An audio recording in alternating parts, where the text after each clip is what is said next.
Coming up in the morning edition, Symphony on the Sea set to hire 200 Bahamians every year. Separation packages at the Grand Lucayan Resort are being prepared. And the Grand Bahama Tech Summit is officially open.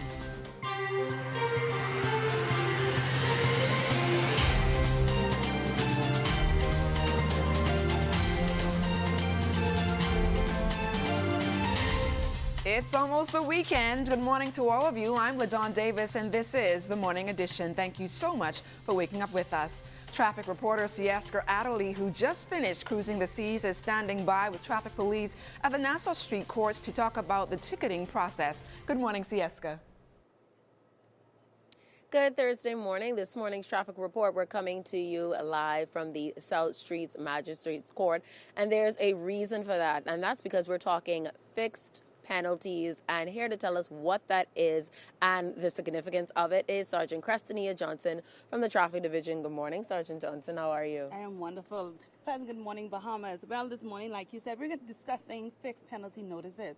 Now, a fixed penalty notice, you hear persons normally say, hey, I got a ticket. So when you get a ticket, this is exactly what it is. It's a fixed penalty notice. Now, once you issued one of these, that means that you have committed an infraction. That means anything that is against the law as pertains to the Road Traffic Act, you're in violation of. Now, when you're issued a fixed penalty notice, you are also served a summons. So you have a choice. Two things. Either you, one, you pay the fine, or two, you appear before court on the date that they give you. Now, if you fail to pay the fine, or if you fail to appear before court, then a warrant of arrest will be issued for you. We do not want warrants of arrest issued. So we ask persons to either pay the fine or appear before court. Now, Sergeant Johnson, what is the time frame from when you get your fixed penalty notice to either appear before court or pay that fine? It's a 7 working day period, 7 working days. That's not including the weekends, not including holidays, 7 working days, and the date is going to be specified on your fixed penalty notice. And what are your, I guess, your top 5 or your top 3 fines that people are most infraction for? We find that failing to stop at the traffic control light, not being properly secured within those seat belts, failing to license and register your vehicle, failing to submit that vehicle for inspection. We have so many different ones, and like I've shown you earlier this morning, we have all types of different infractions, even riding your bike to abreast. There's so many different infractions that we have. So we ask persons to please, if you're issued a fixed penalty notice, and for example, if you were to lose one of these, to please come into the traffic department that's on the East-West Highway and get an official copy. Bring it to the court and then pay your fine or appear before court. And just how hefty can these fines get? I saw some in the range of $50 and upwards, all the way up into the hundreds, even thousands. Yes, we even had some, we have some now at $250. That's the failing to stop at the traffic control light, as well as failing to license and register your vehicle. All right. Thank you so much, Sergeant Crestania Johnson. This morning we were talking fixed penalty notice. So the goal is not to get one of those, but if you get one of those, either pay up or go to court. Back to you in the studio, LaDawn. Good advice there, Sieska. Thank you so much. And joining us live here on the Morning Edition to tell us how our day is shaping up weather-wise is Chief Meteorologist Basil Dean. Good morning, Basil.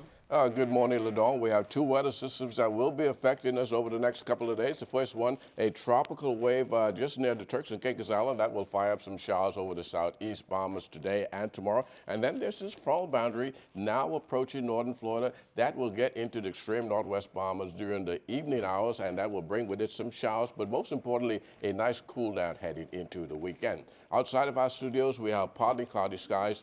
Temperature 73 degrees, a relative humidity at 94%. Calm winds, barometric pressure 1,015.7 millibars. That translates to 29.99 inches, and it is rising. Temperatures around the islands this morning, 76 in Greentoll Key, Marsh Harbor at 77, 76 in Freeport, Grand Bahama, the Berry Islands, 80 degrees, 79 in Alistown, Bimini. If we take you into Harbor Island, Eleuthera, 79 degrees, 79 also in Roxanne, Eleuthera, Artisan, Cat Island. Stanley Key, 78, 78 in Kemps Bay, South Andrews, Fresh Creek, and Central Andrews at 79 degrees. San Salvador, as we can get you started here, San Salvador and Room Key, 79 degrees. We're picking up more 79s in Betsy Bay, Maguana, Acklands, Ragged Island, Matchetown, Inagua, and the Turks and Caicos Island. Now for your boating forecast for today.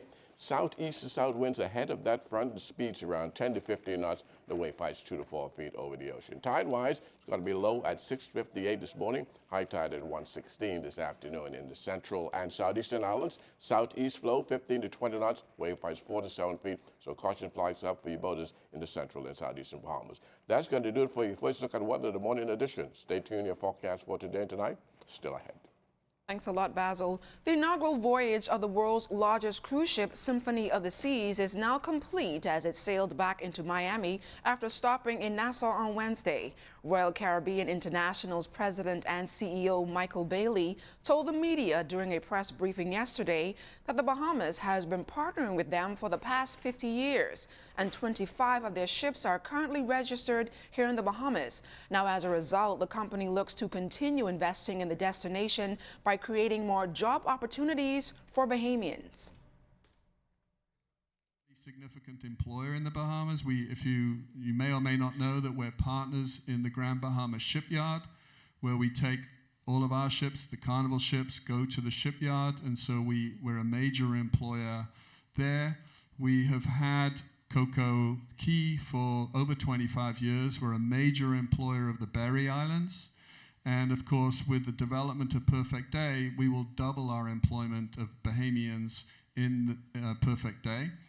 And we also made a commitment late last year that we would work with the NTA to hire Bahamians for our shipboard positions. And we've targeted 200 Bahamians a year to come and work on board of our ships.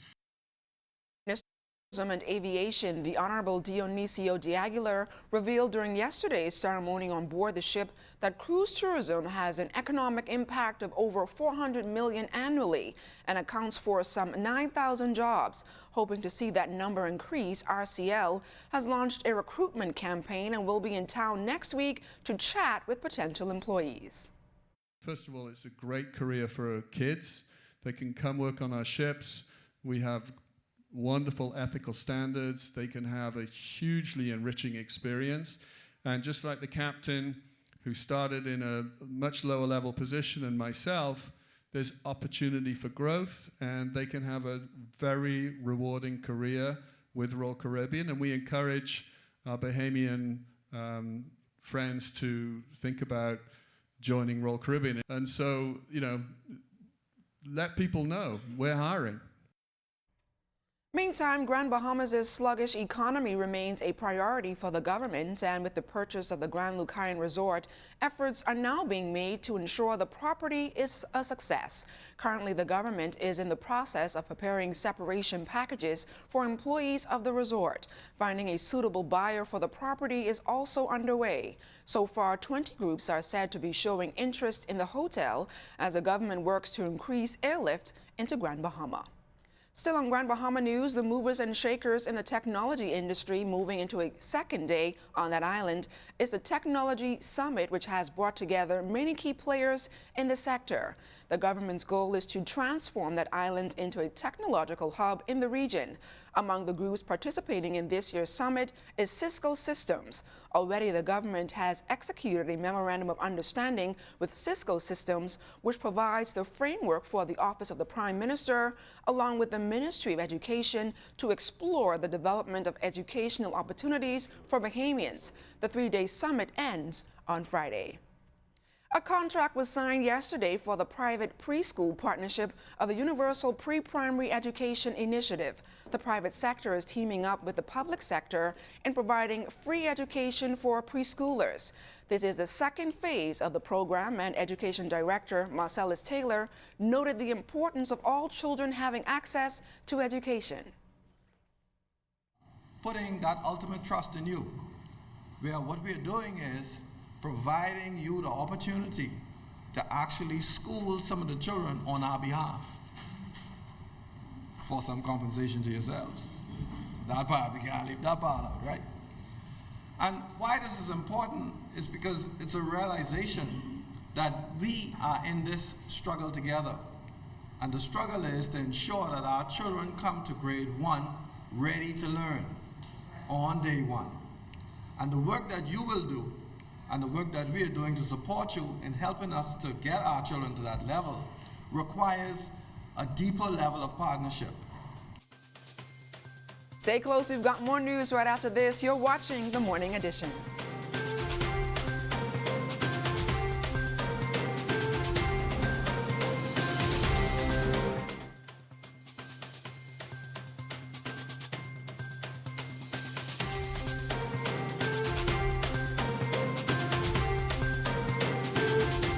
Welcome back to The Morning Edition. On December 1st, the world will observe World AIDS Day, according to the Global AIDS Monitoring Report 2017, released by the Bahamas Ministry of Health at the end of 2015.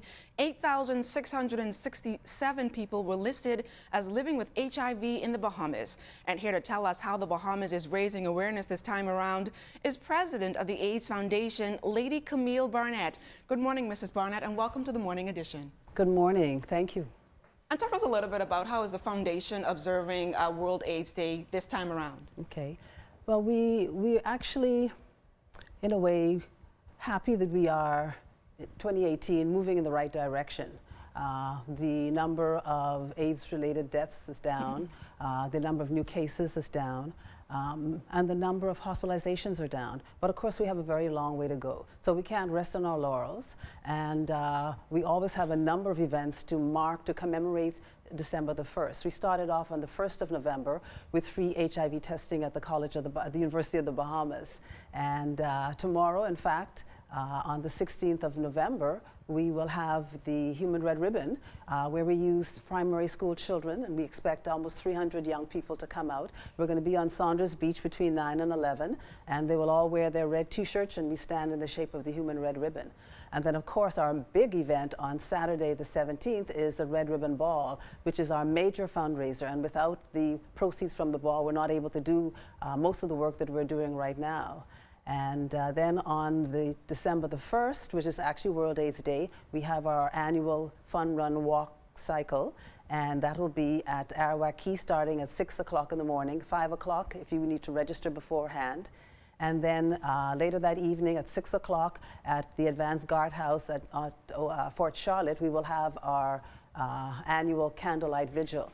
And so we have a number of activities. There's also a church service planned on November the 30th, and that's actually organized by the Ministry of Health and some of their communities stakeholders.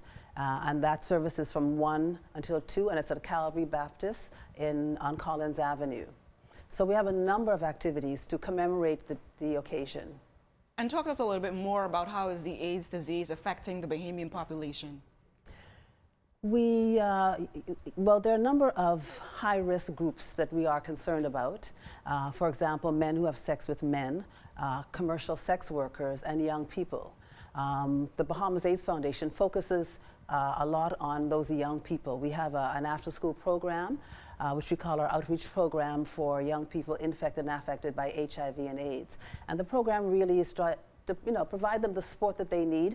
As you can imagine, it's a difficult thing to have to carry this burden of being HIV positive and being an adolescent at the same time. So we have a holistic program. They have trained teachers who help them with their homework. We have a social worker, a caseworker. We feed them a meal because we want them to make sure that they take their medication. In fact, our social worker actually watches them take their medication to make sure that they do take it. And we're also trying to help them to find jobs after they finish school. So we have like a career development program, a job prep program for them. We have a food and clothing bank. And at the end of the day, we want them to be healthy. We want them to be productive. We want them to be independent young people in the community. Now, I know tomorrow the Human Ribbon will be formed tomorrow. Talk to me a little bit about that, and why is it so early this year? We try to do it away from the Thanksgiving activities, because many schools often have Thanksgiving activities. And so we find that the earlier we do it, it's actually better. We're able to get more schools, more participation from more schools. And I must say that we've been partnering with the Red Cross for probably the last 7 or 8 years. The Red Cross has a junior arm in many of the primary schools, and they actually identify the young people for us, and we send out buses to pick them up, to bring them to the location. This is actually the 11th year of the Human Red Ribbon. We try to pick kind of iconic spots in the Bahamas, so when people see it, they often recognize it. We've been downtown in Rawson Square, we've been at Fort Charlotte, we've been at Government House, we've been out at Clifton Heritage Site. So we try to pick sites where people, when they see it, they would recognize it. I know this weekend, your major fundraisers this weekend, the Heart Ball. I guess you can touch a little bit The more Red on Ribbon that. Ball. The Red Ribbon Ball. Yes, yes. And we are actually sold out. Ours is a fun ball. People come and they know they're going to have a great time. When the doors open, they start dancing right away. And they have good music. We have surprise entertainment for them. We've got great prizes. We've got a trip to Sonoma Valley, to Wine Country, to Gallo Wines. And once there, they're going to be hosted by Gallo. They'll be taken to 3 different wineries.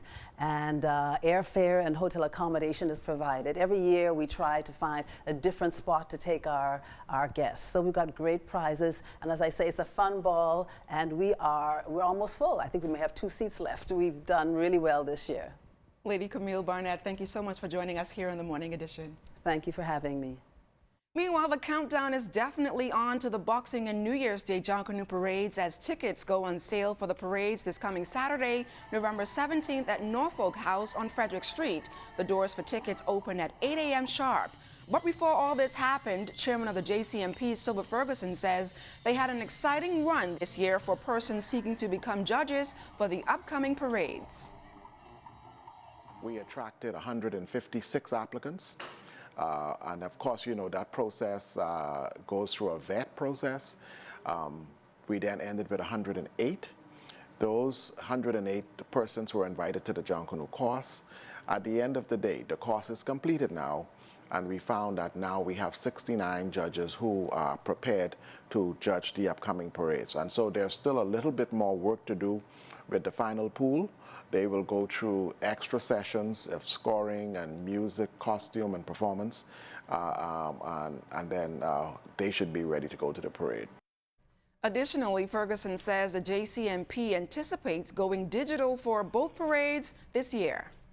We want to do that, but we will still run a manual system parallel because in this day and age, we want to get our results a little faster and a little cleaner. And so you wouldn't hear this cry of who robbed us and whether somebody 7 looked like a 2 and you have the results overturned. And so hopefully we have a good shot at this year. In case you didn't know, it's the 23rd National Children's Week here at home under the theme, Teach the Children Tolerance. Communities and groups around the country were encouraged to plan events in celebration of our children. Chairman of the Bahamas National Children's Commission, Canon Harry Ward, explains the week's observance. We are seeking to bring about transformation in the lives of our children because we are totally convinced that if we could bring about change in our children's lives, then the whole nation is being transformed right along. The National Children's Week happens to be that time when we bring everything to a climax. It's a highlighting of the call on parents to pay attention to their children's needs, all of their needs, you know, physically, psychologically, emotionally, the total works. The grand finale is this Saturday in Rawson Square beginning at 5 p.m. and 17-year-old Duranique Minus, a leader in the Bahamas National Children's Commission, says the week is important to shed light on social challenges. It brings awareness to certain issues inside the Bahamian community that we see today, especially with the family structure in the Bahamas. So as a youth myself, I felt like it was very important, and the works that Canon Ward and his people do, I appreciate it, and he is very passionate about it. And so I was happy to join the team, and I was happy to just be a part of this movement in the Bahamas and to just make the Bahamas a better place. If you're heading to the Retreat Park on Village Road this week, you're sure to get a jolly treat. The event serves as a major fundraiser to aid in the maintenance of the park. This is the 27th consecutive year of the Jollification Arts and Crafts Festival. Organizers are describing the event in one word, jolliful. Originally, it's a Christmas festival, so we feature arts and crafts. So Christmas, keeping in the spirit of festivities. You want me to come out and have a joyful time, so it's joyful jollification. If you plan on attending, Rose says you can expect to see favorites and expect a surprise or two. It is a family affair, so we want the whole family to come out. We want you to bring your kids, bring the cousins, aunties, everybody. So we have Jolly Land for the kids, we have Mistletoe Lounge for the adults. We have over 75 artists and artisans this year, so there's a lot of shopping to be done. There's a lot of sipping and food to be tasted, so expect the best that you know and love about Jollification, and a little bit more. There's one or two things I don't want to let out of the bag just yet. You'd have to come to the event and see what's happening. So Fisher, are you going to take your daughter Charlie I was hoping to that you would have Jollification? taken me this weekend because I know you're not going to buy me a Christmas gift, so I just want to go there and let you see what I want for Christmas in case you didn't have in mind what you wanted to get me as yet. I'm sure they have some good prizes out there, So and get then that get some debit gifts. card, that credit card, and everything, I'm a high roller. Oh gosh, you're very bougie. So what's coming up in sports? Coming up in sports, it was a big day yesterday at the Freedom Farmers. The softball championships were decided, but there was just one division that's still up for grabs. That story and more ahead in sports.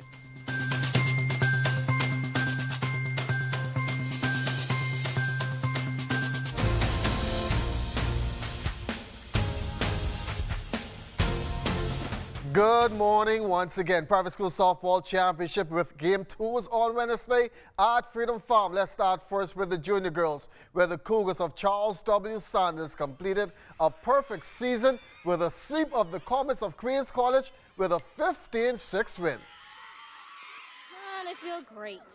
It feels amazing. We did it. We were trying to do it the first year. We fell short for the championship, but we do it this year. Now to the junior boys, and Queens College once again with the team in this one. Unlike their junior girls, they get swept as the Big Red Machine of Sock steamrolls 7-5. Teamwork, hit the ball in the gap. We tried, but we had a lot of ups and downs, but we came through it. Senior boys, Sock and Queens College again swinging. This one much closer than the one they played in the first, but the same result. The Big Red Machine edges this one out 7-5. We started off a little flat, but we came out, decided that we needed to make some adjustments, and we just came out and executed, decided that today would be our last day, and we came through. Senior girls, old rivalry between St. John's and Sock, both have battled back and forth all season, and the Giants, after losing Game 1, battled back to even this series at 1-1 with a 12-11 nipper and forcing a decisive Game 3 this afternoon. On the first game, what errors we made, we gave up a lot of runs in the first inning, 6 again. Same as tonight, and yesterday we just put in our batting work. That's what we needed tonight. Our defense is on lock, our batting improved a lot, and that's what gave us the win tonight. My pitching, I didn't pitch as well the first game. I came back today knowing what I had to do, and I did what I had to do, and we got a victory tonight. Series is now tied, 1 game apiece, winner take all. How you feel heading into the winner take all game? I cannot be overconfident. I have to stay humble. I haven't won it yet. The game isn't over until our umpires say game and St. John's has the title. Just stay humble, do what I have to do tomorrow. Donald Davis Royals basketball tournament tipping off in the school's gym on Wednesday. In Game 1, it is one of the better games of the day. Temple Christian Sons outlasting Mount Carmel in overtime, 25-19. Coaches Keith Roll and Jeffrey Henfield using this tournament as a perspective as they look forward to the new season. Try to work out the little kinks, so when the season starts in the PAISS, we'll be good to go. Hopefully, we can go to the playoffs again. I'm proud of my guys. We're just a 7th grade team actually, but they came out there and they fought hard.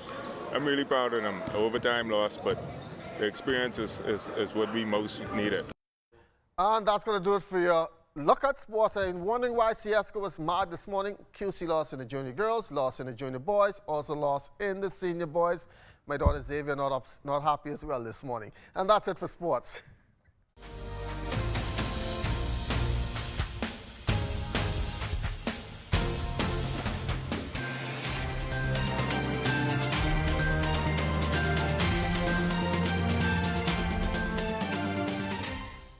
In our final look at what a tropical wave near the southeast Bahamas firing up a few showers there. And then we have this cold front in the eastern Gulf of Mexico that's making its way towards the south and east. We'll get into the northwest Bahamas during the evening hours, and we anticipate a few showers as it passes, but most importantly, a nice cool down heading into the weekend. Today, we're going in for periods of clouds and sunshine with a few showers looking around the high temperature today, about 84 degrees. And tonight, Mostly cloudy with a few passing showers, 71 degrees for your low. And your extended weather forecast keeping those showers into Saturday morning, drying out in the afternoon. Or Sunday and the early part of next week looking pretty nice with some very cooler temperatures. We'll start to see some upper 60s during the nighttime. LaDawn? Thanks a lot, Basil, and that does it for another morning edition. Thank you so much for waking up with us. Join us this evening at 6 o'clock for our 2-hour newscast. Once again, I'm LaDawn Davis. See you right back here on Friday morning.